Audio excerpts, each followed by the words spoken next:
Hi எல்லோரும் எப்படி இருக்கீங்க? நல்லா இருக்கீங்களா? நானும் நல்லா இருக்கேன். என்னடா இதே கேட்குறேன்னு நினைக்காதீங்க. எப்பயுமே நம்ம நல்லா இருக்கணும்ல, அதனால தான் இதே கேட்டுட்ருக்கேன்.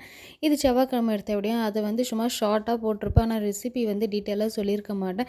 எல்லாருக்குமே எல்லாமே தெரியும். யாருக்கும் எதுவும் தெரியாமல் இல்லை. சும்மா நம்ம மன திருப்திக்கு போடுறது தான். இல்லை தெரியாதவங்க தெரிஞ்சுக்கிட்டோம். அந்த பிகினர்ஸ் இருப்பாங்கன்றதுனால போகிறது மட்டும்தான் தவிர, எல்லாருக்கும் எல்லாமே தெரியும். நம்ம புதுசாக சொல்லிக் கொடுக்கணும்னு அவசியம்லாம் ஒன்றும் யாருக்கும் இல்லை. இது என்னென்னா மார்னிங் பீர்க்கங்காய் கூட்டு வச்சிடலான்னு சொல்லிட்டு நைட்டே தான் நான் பீர்க்கங்காய் வந்து கட் பண்ணி வச்சுட்டேன். ஏன்னா மார்னிங் அது கட் பண்ணலாம் டைம் இருக்காது. நைட்டே நம்ம கட் பண்ணி வச்சிட்டா மார்னிங் ஈஸியாக இருக்கும். கொஞ்சமாக சிறுபருப்பு, கொஞ்சமாக துவரம்பருப்பு போட்டேன். ஆக்சுவலாக சிறுபருப்பு நிறைய போட்டிருக்கணும். நான் இருக்குதுன்ற நினப்பில் விட்டதுனால அது கொஞ்சம் தான் இருந்தது. அதனாலேயே கொஞ்சம் தண்ணியாகவே இருந்தது இந்த கூட்டு. எனக்கே ஒரு மாதிரியாக தான் இருந்துச்சு. கொஞ்சம் நிறைய இருந்தால் டேஸ்ட்டு சூப்பராக அல்டிமேட்டாக இருக்கும். சிறுபருப்பு தான் அதிகமாக போடணும். கொஞ்சமாக பேருக்கு தான் துவரம்பருப்பு போடணும். ஆனால் நான் அதை மாற்றி போட்டதுனால எனக்கு அந்தளவுக்கு நேற்று சாட்டிஸ்ஃபை ஆகலை. நம்ம சமைச்சது நல்லா இருக்குன்னு நம்ம சொல்லலாம். ஆனால் உண்மைய தானே சொல்லணும். உண்மைய சொன்னா தானே எல்லாருக்கும் இந்த தப்பு பண்ணுறோம், அந்த தப்பு பண்ணுறோன்னு தெரியும். நான் சும்மாவே நல்லா இருந்துச்சு, சூப்பரா இருந்துச்சு சொல்ல முடியும். ஆனா அப்படி கிடையாது. சிறுபருப்பு இல்லாதனால இது கொஞ்சம் சொதப்பலா தான் ஆச்சு. ஆக்சுவலா நீங்க பண்ணும்போது சிறுபருப்பு போட்டிங்கன்னா சூப்பரா இருக்கும். இது கூட வெங்காயம், தக்காளி, பூண்டு, பேருக்குன்னு 2 பச்சை மிளகாய் அவ்வளோதான் காரம். அதுக்கு மேலே எந்த காரமும் வேண்டாம் அதில. இது போட்டு கொஞ்சமாக மஞ்சள்தூளும், காயம் போட்டுட்டு ஒரு 3 விசிலு இல்ல 4 விசில் வச்சு எடுத்தோன்னா சூப்பரா குழஞ்சிருக்கும். நேத்து சிறுபருப்பு இல்லாதனால எனக்கு அந்த அளவுக்கு குழையல. ப்ளஸ் நான் வந்து ரொம்ப அர்ஜென்ட் பட்டு குக்கர் ஓப்பன் பண்ணிட்டேன். எனக்கு குழையவும் இல்ல. எனக்கு ஆல்ரெடி டைம் ஆயிடுச்சு. இதுக்கு மேல அத அடுப்புல வைக்கவும் முடியாது. அதனால சும்மா அப்படியே தான் தாளிப்பு குடுத்து இறக்கிட்டேன். ஆனா எனக்கு நேத்து பண்ணது சாட்டிஸ்ஃபை ஆகவே இல்ல உண்மையாவே. சரி வேற வழி இல்ல. பண்ணிட்டோம். அத தானே சாப்பிடணும் அப்படின்றதுக்காக சாப்பிட்டது தான். இந்த பீர்க்கங்காய் துவையல் வந்து சூப்பரா இருக்கும். உண்மையாவே செம்மையா இருக்கும். நான் இத வச்சு தான் நேத்து ரைஸே சாப்பிட்டேன். அவ்வளோ செம்மையா இருந்துச்சு. நெறைய உளுத்தம் பருப்பு, கடுகு, பூண்டு, காஞ்ச மிளகா, சில பேர் இஞ்சிலாம் போடுவாங்க. நான் இஞ்சி போட மாட்டேன் நான் அதெல்லாம்.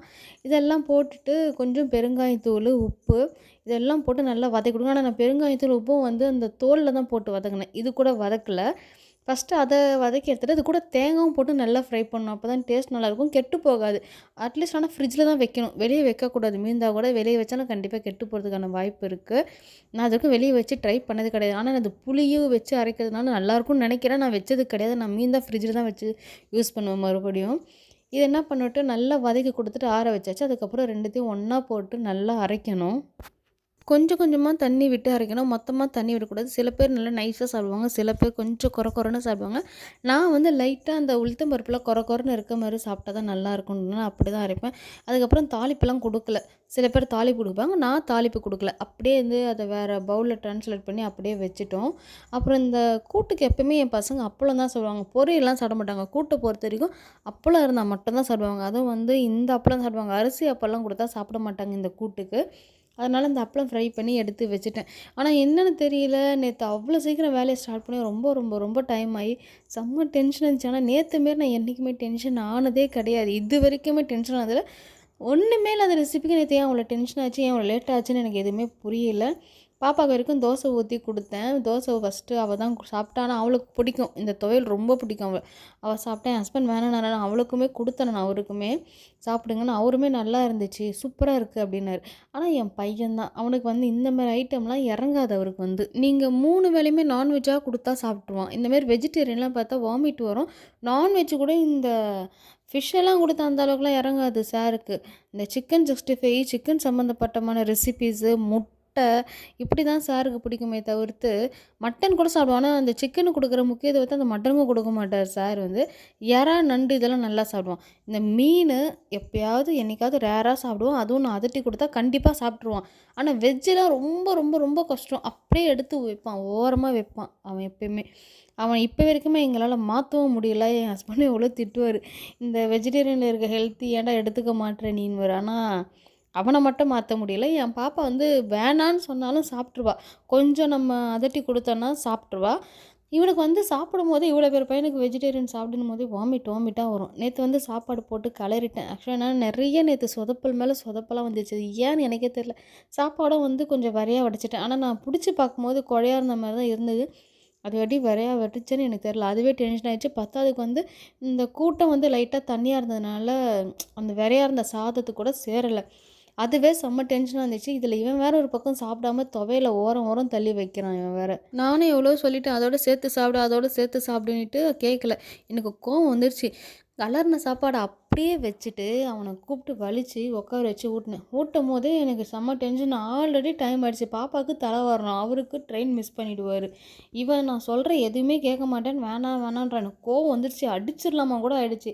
ஆனா அடிக்கல. ஏன்னா இவ்வளோ பேர் பசங்களலாம் அடிச்சு பிரயோஜனம் இல்ல. என் பசங்களலாம் நான் அடிக்கிறதெல்லாம் விட்டு ரொம்ப வருஷம் ஆகுது. சின்ன குழந்தையில 1 அடி 2 அடி அடிச்சிருவேன். என்னைக்கு இவங்க வளர்ந்தாங்களோ அவங்க மேல கையே வைக்கிறதில்ல. கை வைக்கவும் எனக்கு தோணாது. வாய் பேசுறதோட சரி, இல்ல கை ஓங்கிட்டு போனே தவிர மேல கை வைக்க மாட்டேன். என் ஹஸ்பண்டும் கை வைக்க மாட்டாங்க.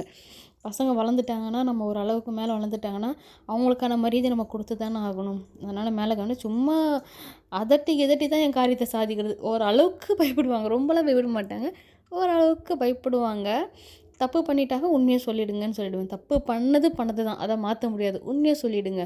2 திட்டு தானே வாங்குவீங்க, அத கூட வாங்கிட்டு போங்க. ஆனா தப்பு பண்ணா உண்மைய ஒத்துக்கோங்கன்றுவேன். கொஞ்சம் சொல்ல மாட்டாங்க. அப்புறம் அதட்டி கிதட்டி கேட்டேன்னா உண்மைய ஒத்துப்பாங்க. 2 திட்டு திட்டிட்டு விட்டுருவோம். இப்படி தான் அவன கஷ்டப்பட்டு உட்கார வச்சு, ஊட்ட வச்சு அமுச்சு விட்டுட்டேன். போய் தொலை போன்ற மாரி தான் ஆயிடுச்சு நேத்து எனக்கு உண்மையாவே அவன பார்க்கும்போது. மறுபடியும் அந்த சாதத்த கலறி அவனுக்கு போட்டு குடுத்து விட்டேன். ஆனா நேத்து லஞ்ச் பாக்ஸ் எனக்கு உண்மையாவே சாட்டிஸ்ஃபையே ஆகாம தான் பசங்களுக்கு கட்டி குடுத்தேன். ஆனா வேற வழி இல்ல. நம்ம அத தான் கட்டி குடுத்து ஆகணும் அப்படின்றதுனால கட்டி குடுத்தேன். எனக்கு தெரியும் ஏதாவது எடுத்துட்டு வருவாங்கன்னு. பாப்பா கொஞ்சம் தான் கட்டுனதுனால அவ சாப்பிட்டா, என் ஹஸ்பண்ட் எப்படி இருந்தாலும் அவர் சாப்பிட்டுருவாரு. சாப்பாடு வேஸ்ட் பண்ண மாட்டாரு என்னைக்குமே அவரு. தம்பி மட்டும் அடியில கொஞ்சமா வச்சுட்டான். எனக்கு புரிஞ்சிருச்சு. சரி நம்ம சொதப்பியிருக்கோம். அவன எந்த கேள்வியும் கேட்க முடியாது. மத்தபடி என் பையனும் சாப்பாடு வேஸ்ட் பண்ண மாட்டான் எனக்கு தெரிஞ்சு. அந்த கருவேப்பில, அந்த சின்ன சின்ன குட்டி குட்டி தேவையில்லாத பொருள் அவருக்கு இருந்தா தான் ஒதுக்குவாரே தவிர்த்து, மத்தபடி அவன் எல்லாமே சாப்பிட்ருவான். பாப்பா வேணா சில டைம்ல வச்சுருவா. ஏன்னா அவளுக்கு அது என்னவோ தெரியல. சின்ன வயசுல நல்லா சாப்பிட்டா, இப்போ வளர வளர ரொம்ப சாப்பாடு கம்மியாயிடுச்சு. என் ஹஸ்பண்ட் ஒரு துளி கூட வேஸ்ட் பண்ண மாட்டார். இந்த சாப்பாடுக்கு தானே கஷ்டப்படுறோம். அதனால அந்த சாப்பாட வேஸ்ட் பண்ணக்கூடாதுன்னு சொல்லிட்டு ஃபர்ஸ்ட்டு பழசு இருந்தா அத முடிச்சுட்டு, அப்புறமா தான் புதுசுல கை வைப்பார். அந்த மாரி சாப்பாடுலாம் வேஸ்ட் பண்ணணும்னு நினைக்கிறவரு. இன்னைக்கான வீடியோல தான் நாளைக்கு என்னன்னு பார்ப்போம். பாய்.